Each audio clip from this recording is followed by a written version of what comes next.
Federal Aviation Administration, named after the Wright brothers, Orville Wilbur Wright. On your left-hand side here is the National Air and Space Museum. That's going to be stop number 4. We're going to stop 2, the Capitol.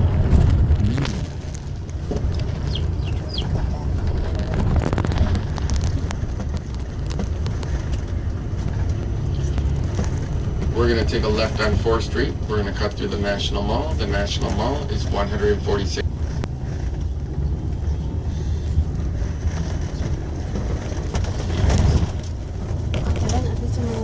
Dito free doon may bayad eh.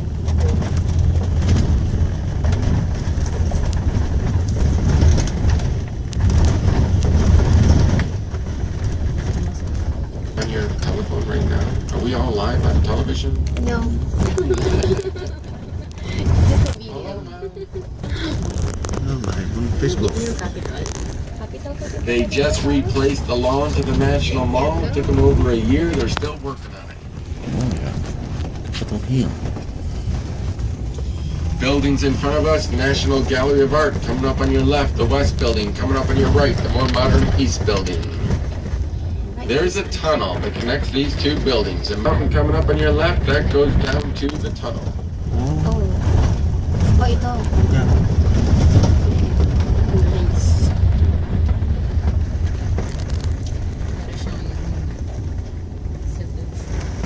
Inauguration parade every 4 years. Because of that, all the streetlights down the center of Pennsylvania Avenue are removable for that reason.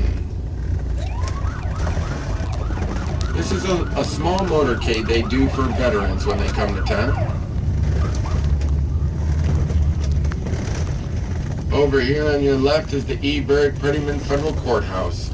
It is the site of many historic court cases, most notably the Watergate trials were held here 40 years ago.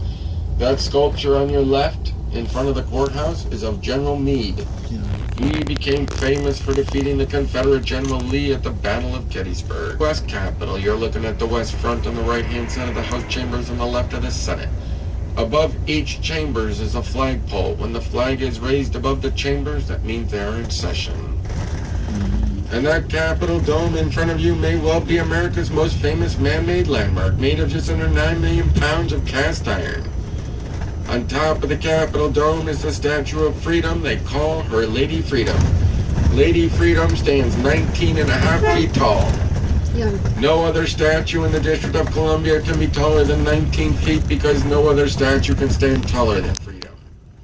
Lady Freedom faces east. Legend has it they did that because they believe the sun should never set on the face of freedom.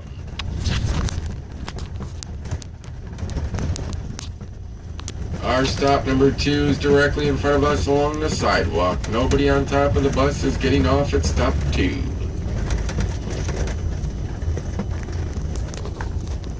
Picked up a guy named Gene Kranz. Gene Kranz was the flight director for Apollo 13. The guy Ed Harris played in the movie with Tom Hanks. Inside the Air and Space Museum is a section dedicated to Gene Kranz. Everything in that section that's dedicated to him has the statement he made famous, which is, failure is not an option. This is going to be stop 4, Air and Space Museum. I have some guests on top. Off at stop number 4 here.